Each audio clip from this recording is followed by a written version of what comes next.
नमस्कार स्टूडेंट, स्वागत है आपका एक और नई वीडियो मैं आपके सामने आज लेकर आया हूं। और परीक्षाओं की तैयारी के क्रम में आज हम पढ़ने वाले हैं आपकी जो वितान वाली किताब है उसमें आपका दूसरा पाठ जो बनता है वो पाठ है जूझ। जूझ का अर्थ होता है संघर्ष।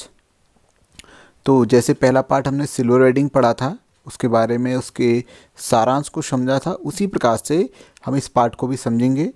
और इस पाठ के अंतर्गत हम एक लेखक का परिचय प्राप्त करेंगे जिसने इस पाठ को भी लिखा हुआ है और उसने अपने ही जीवन के बारे में कुछ ऐसी घटनाएं लिखी हैं जिनसे हमें ये पता चलता है कि यदि हमारे अंदर किसी चीज़ को प्राप्त करने की लगन होती है और हम उसके लिए बहुत प्रयास करते हैं तो निश्चित रूप से हम उसमें सफल हो जाते हैं।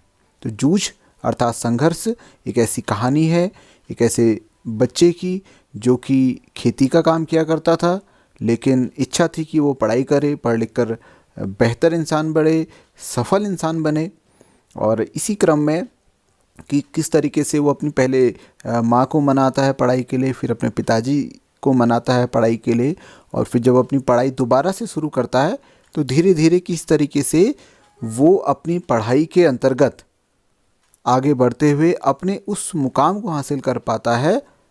और जैसा वो अपने जीवन में कुछ बनना करना चाहता था वैसा वो कुछ प्राप्त कर पाता है। इसी के ऊपर एक बढ़िया सी कहानी लिखी गई है जिसका नाम है जूझ।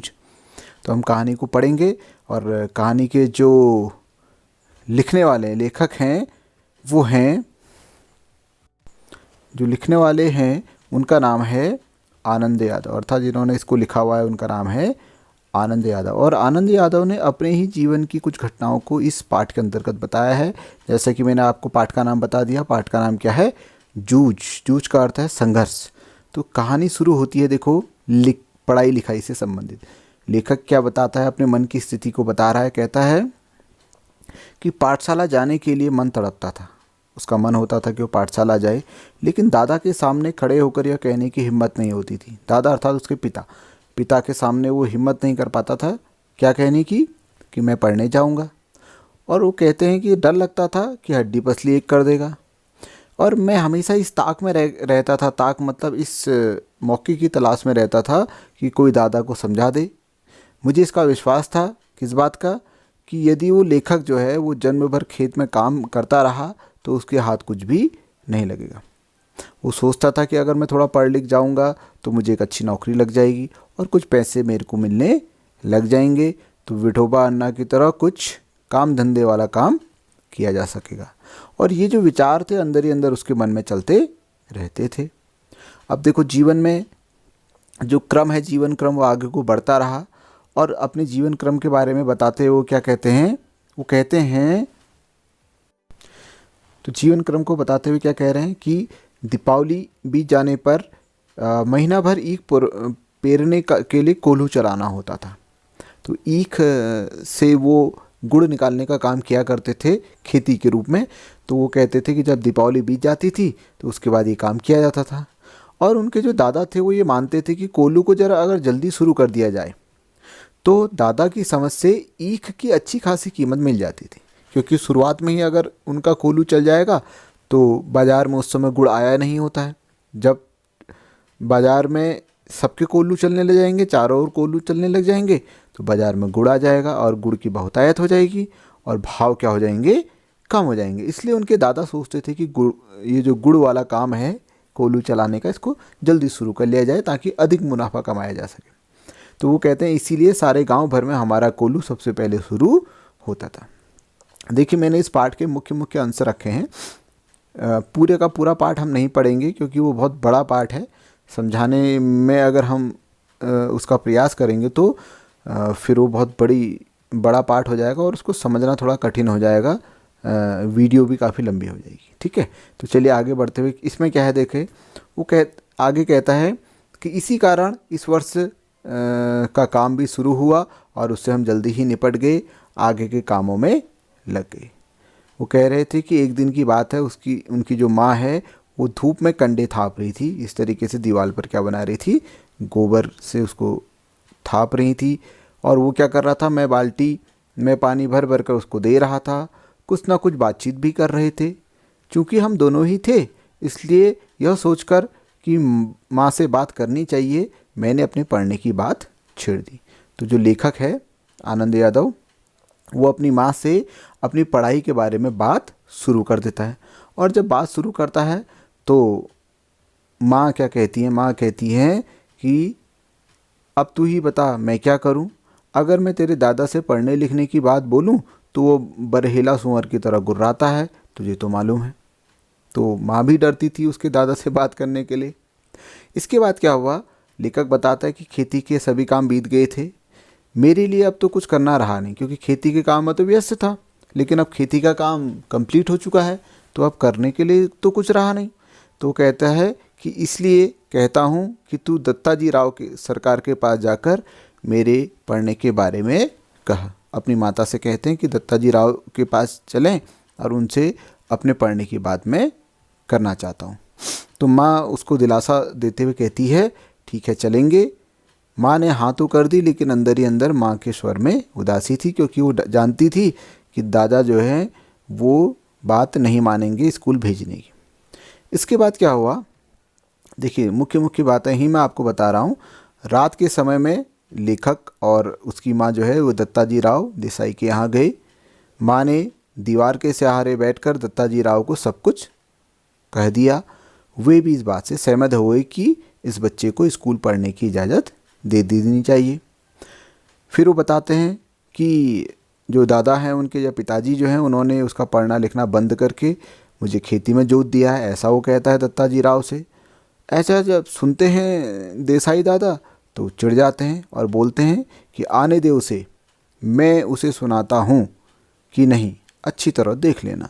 तो अब जो उनके दत्ताजी राव जो थे वो उनके दादा को समझाने के लिए कहते हैं और उनसे कहते हैं कि ठीक है अभी तुम अपने अपने घर जाओ, जब शाम को वो आ जाए तो उसको मेरे पास भेज देना और उसके पीछे थोड़ी देर के बाद तू भी आ जाना। उस लेखक से ऐसे कहते हैं और मैं उसको समझा दूंगा। फिर देखिए कहानी आगे बढ़ती है। शाम के समय में करीब 1 घंटा रात बीते दादा उसके घर पर आते हैं। तो आते ही जो उसकी माँ थी वो दादा से कहती है, क्या कहती है कि साग सब्जी देने में देसाई सरकार के यहाँ गई थी तो उन्होंने कहा बहुत दिन से तेरा मालिक दिखाई नहीं दिया, अर्थात दादा दिखाई नहीं दिया, जब वो खेत से आ जाए तो इधर भेज देना। तो जैसे ही दादा ये सुनता है तो क्या पूछता है, क्या कुछ काम था? दादा ने अधीरता से पूछा, क्योंकि दत्ताजी राव काफ़ी प्रभावशाली व्यक्ति थे और उनके बुलाना जो है वो एक सम्मान की बात थी। यहाँ पर लिखा है देखो, देसाई के बाड़े का बुलावा दादा के लिए सम्मान की बात थी, इसलिए वो चले गए। और जब आधा घंटा बीत गया तो माँ ने मुझसे क्या कहा कि अब तू जा, कहना जिम ने बुलाया है। जिम का मतलब होता है खाना खाने के लिए, कहना कि खाना खाने के लिए बुलाया है और दत्ताजी राव के पास जाकर अपने दादा को बुला ला। तो जब वो वहाँ पहुँचता है लेखक, कहाँ, दत्ताजी राव के पास मैं पहुँचा तो सरकार मेरी राह देख रहे थे और सरकार ने क्या पूछा, क्यों आए रे छोरे? वो कहता है मैं दादा को बुलाने आया हूँ, अभी खाना नहीं खाया है। तो दत्ताजी राव कहते हैं बैठ थोड़ी देर, अभी तो आया है वो मेरे पास। इसके बाद वो लेखक भी वहाँ बैठ जाता है। फिर पढ़ाई की बात शुरू होती है। जो दत्ताजी राव हैं उससे पढ़ाई के बारे में पूछते हैं कि कहाँ तक पढ़ा था और क्यों छोड़ा। इसके बाद वो उसके दादा को समझाते हैं कि क्यों बच्चे को पढ़ने के लिए मना किया कर रहा है, छोटा बच्चा है और पढ़ लिख जाएगा तो कुछ कर पाएगा। इसके बाद जब दादा को समझा देते हैं तो फिर दत्ताजी राव लेखक से क्या कहते हैं, उससे कहते हैं कि सवेरे से तू पाठशाला जाता रहा, कुछ भी हो पूरी फीस भर दे उस मास्टर की और मन लगाकर पढ़ाई कर, किसी भी तरह साल नहीं मारा जाना चाहिए, इस बात का ध्यान रखना। और यदि इसे मतलब दादा को, इसे तुझे पढ़ने नहीं भेजा तो सीधा चला आ इधर, शाम को जो हो सके वह काम करना और यहाँ से पाठशाला जाते रहना, मैं पढ़ाऊँगा तुझे, ऐसा दत्ताजी राव कहते हैं दादा को सुनाने के। तो जब दादा को ये बात पता चलती है तो क्या होता है, देखो दादाजी के जो उसके दादा थे वो कहते हैं ठीक है आप कहते हैं तो मैं कल से इसको भेज दूंगा, देखते हैं अगर कुछ सुधार हो जाए तो ठीक है, नहीं तो फिर इसको दोबारा से खेती करनी पड़ेगी, ऐसा कुछ कहते हैं। इसके बाद क्या होता है, देखिए वो दृश्य है जहाँ पर दत्ताजी राव जो हैं उसके दादा को समझा रहे हैं और यहाँ पर लेखक खड़ा हुआ है, पढ़ाई लिखाई की बात बता रहे हैं। फिर आगे क्या लिखा देखो, खाना खाते खाते दादा ने मुझसे वचन ले लिया कि पाठशाला 11 बजे होती है, दिन निकलते ही खेत पर हाजिर हो जाना चाहिए। ऐसा उससे कहा जाता है कि 11 बजे जब पाठशाला शुरू होगी उससे पहले तेरे को खेती का काम करना पड़ेगा। 11 बजे तक पानी लगाना चाहिए, खेत पर से सीधे पाठशाला पहुंचना, सवेरे आते समय ही पढ़ने का बस्ता घर से लेकर आना, और छुट्टी होती है तो उसके तुरंत बाद घर बस्ता रखकर सीधे खेत पर आकर घंटा भर ढोर चराना अर्थात गाय बछियों को चराना, और कभी खेतों में ज़्यादा काम हुआ तो पाठशाला में उस दिन गैर हाजिर भी रहना पड़ेगा। समझे? ऐसा मंजूर है या नहीं है वो कहते हैं, और लेखक बड़ी खुशी खुशी क्या कहता है, हाँ मुझे सब मंजूर है। और सब मंजूर होने के बाद रोती धोती पाठशाला फिर से उसकी शुरू हो जाती। बीच में उनके संवाद हैं, उन संवादों को मैं आपको विशेष तौर पर नहीं बता रहा हूँ क्योंकि मुख्य कहानी को समझना ज़्यादा आवश्यक है। फिर क्या होता देखो, वो बताता है कि जो पहले का जो दोपहर भर का जो कड़ी धूप का समय था अब वो पाठशाला की छाया में व्यतीत हो रहा था, क्योंकि पहले तो उसको खेती के काम करने पड़ते थे लेकिन अब वो पाठशाला जा रहा है। तो गर्मी के 2 महीने आनंद में बीत गए। मैं फिर से 5वीं कक्षा में जाकर बैठने लगा। वो कहते हैं कि मैं 5वीं नापास था, अर्थात मैं 5वीं में पास नहीं कर पाया था, मैं फेल नहीं था। फिर वो कहते हैं जब मैं कक्षा में गया तो गली के 2 लड़कों को छोड़कर कोई भी वहाँ पहचान का नहीं था, क्योंकि साथ के सभी लड़के उसको उस कक्षा से आगे चले गए थे। अच्छा, अब वो कहता है कि मैं कक्षा में जाकर तो बैठ गया, और लेकिन मास्टर जी कौन है इसका भी मुझे पता नहीं था, और पुरानी किताबों से और पुरानी कॉपियों से उस कक्षा का कोई संबंध भी नहीं था। इसके बाद क्या होता है, उसकी कक्षा के कुछ जो बच्चे जो है उसको शरारत करते हैं। तो क्या कहते हैं, क्या नाम है मेहमान, नया दिखाई देता है या गलती से इस कक्षा में आ बैठे हो? जो चौहान था उसका लड़के ने उसको ऐसा कहते हैं। फिर लेखक महसूस करता है कि उसकी जो पोशाक थी वो भी बड़ी अजनबी सी है। बालगुड़ी की लाल माटी के रंग में मटमेली हुई उसने धोती पहनी हुई है और गमछा पहनकर वो अकेला ही था। इसके बाद जो शरारती बच्चा था वो क्या करता है, उसके गमछे को लेकर अपने खींच लेता है और अपने सर पर उसको लपेट लेता है, और मास्टर जो हैं उनकी नकल करते हुए उसे ज़ोर से पटक कर टेबल में रख देता है। और जैसे वो ये सब शरारतें कर रहे होते हैं इसी बीच में मास्टर जी आ जाते हैं, और वो बच्चा वो कहता है रण नवरे मास्टर कक्षा में आ गए। तो टेबल पर जो मटमैला गमछा देखकर उन्होंने पूछा, ये किसका है? गमछा छोड़कर वो भाग गया जो शरारत कर रहा था, और गमछा कहाँ रह गया? टेबल पे। तो आते ही मास्टर जी ने क्या कहा, किसका है? और वो कहता है मेरा है मास्टर। मास्टर जी पूछते हैं तू कौन है? वो कहता है मैं जकाते, पिछले साल फेल होकर इसी कक्षा में बैठा हूँ। अब आगे की बात शुरू होती है। देखो, जब मास्टर जी ने उसके बारे में पूछ लिया और पूछताछ भी कर ली तो उसके बाद वामन पंडित की कविता वो पढ़ाने लगे। इसी बीच आगे के दृश्य के बारे में बताते हुए क्या कहते हैं, देखो, जब वो पहले पढ़ाई करके घर जाता है तो उस घर जाते समय सोच रहा था कि लड़के मेरी खिल्ली उड़ाते हैं, मजाक बनाते हैं, धोती खींचते हैं, गमछा खींचते हैं, इस तरह कैसे इस कक्षा में निभाव होगा, कैसे मैं कक्षा में रह पाऊँगा। फिर वो सोचता है कि नहीं जाऊँगा मैं ऐसी पाठशाला, इससे तो अपने खेत ही अच्छे हैं, चुपचाप काम करते रहो, कोई शरारत तो नहीं कर रहा है। फिर वो कहता है कक्षा में गली के 2 ही लड़के हैं कक्षा में और वो भी मुझसे कमज़ोर हैं, वो मेरी क्या मदद करेंगे। तो लेखक कहता है कि मेरा मन उदास हो गया। लेखक कौन है? आनंद यादव। फिर वो कहते हैं 4वीं से 5वीं तक पाठशाला अपनी सी लगती थी, लेकिन अब वो एकदम पराई सी लगने लगी क्योंकि वहाँ अपना साथ का कोई नहीं था। लेकिन जैसे ही अगले दिन सुबह हुई तो फिर से उसके अंदर उमंग आ गई और वो फिर से पाठशाला चले गया। इसके बाद उनकी कक्षा में एक मंत्री नाम के मास्टर कक्षा अध्यापक के रूप में आते हैं और एक नए मास्टर जी से लेखक का परिचय होता है। जो मंत्री मास्टर थे वो क्या पढ़ाते थे, उनको गणित पढ़ाते थे और गणित पढ़ाते थे और बच्चे उनसे काफ़ी डरते भी थे। उन्हीं की कक्षा में जो लेखक है उसकी कक्षा में वसंत पाटिल नाम का एक लड़का था जो शरीर से तो दुबला पतला था किंतु बड़ा होशियार था और उसके सवाल हमेशा सही निकलते थे गणित में। तो मास्टर जी ने उसको कक्षा का क्या बना दिया था, मॉनिटर। वसंत पाटिल को याद रखिएगा नाम। कक्षा में उस बच्चे का बहुत सम्मान भी था क्योंकि उसको गणित अच्छी आती थी। तो जब उसने वसंत पाटिल को देखा तो उसके बाद लेखक ने भी ये सोचा कि मैं भी बहुत पढ़ाई करूँगा। तो उसका सारा ध्यान फिर पढ़ाई की ओर होने लगा और वसंत पाटिल की तरह उसका भी मन पढ़ाई का काम वो करने लगा। और जब वो पढ़ाई के काम पर ध्यान देने लगा तो मन एकाग्र होने लगा और मन की एकाग्रता के कारण गणित झटपट समझ में आने लगी और सवाल उसके भी सही होने लगे जो लेखक दिया। इसके बाद वो बताता कभी वसंत पाटिल एक तरफ से तो दूसरी तरफ से मैं लड़कों की सवालों की जांच करने लगा। धीरे धीरे जो वसंत है उसके साथ उसकी दोस्ती भी जम जाती है और वो एक दूसरे की सहायता से कक्षा में अनेक कामों को करने लगे। जो मास्टर जी थे वो उसे आनंदा कह के बुलाते थे और ये नाम लेखक को बहुत पसंद था क्योंकि वो कहते हैं कि मुझे पहली बार किसी ने आनंदा कहकर पुकारा था। माँ कभी आनंदा कहती थी लेकिन बहुत कम। मास्टर के इस अपनेपन के व्यवहार के कारण और वसंत की दोस्ती के कारण पाठशाला में उसका विश्वास बढ़ने लगा।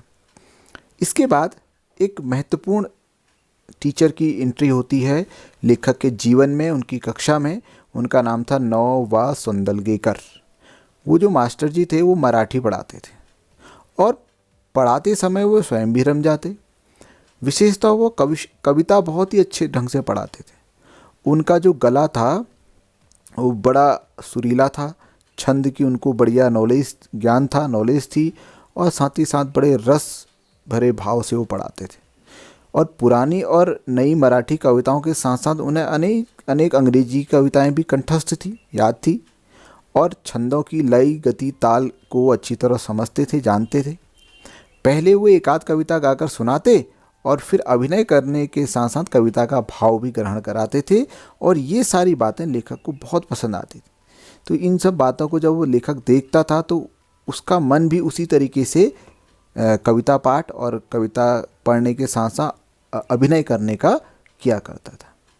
फिर लेखक ने एक युक्ति निकाली अपने इस शौक़ को पूरा करने के लिए। क्या करता था, सुबह शाम जब वो खेत में पानी लगाता था या अपने गाय बच्चियों को चराता था तो अकेले में वो खुले गले से सारी कविताएं मास्टर के ही हाव भाव, यति गति और आरोह अवरोह मतलब आवाज़ को कम ज़्यादा करके उसके अनुसार गाता था और उन कविताओं के अर्थों से खेलता हुआ आगे पीछे जाता था।